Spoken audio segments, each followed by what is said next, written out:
Hola mis suscriptores, tarde de fogata. Aquí estamos esta preciosa tarde, descansando. Allá está el doggy. El fuego no le gusta. Ahí está en oscuro, ahí está. Nadie lo quita de ahí, aunque le deje un trozo de pollo frito, chicharrones. No lo mueves de ahí porque a él el fuego no le parece. Así que estamos en una tarde de fogata, solamente él y yo, en este lugar maravilloso, una tarde espectacular.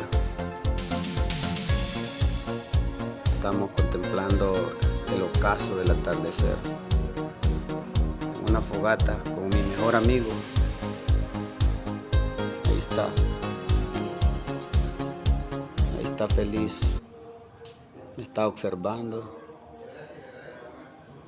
porque sabe que somos buenos amigos. Y pues decidimos hacer esta fogata esta tarde para sentir un poquito de calor, amistad en este hermoso atardecer. Bendiciones, suscríbanse. Vamos a disfrutar esta tarde con doggies en esta fogata preciosa.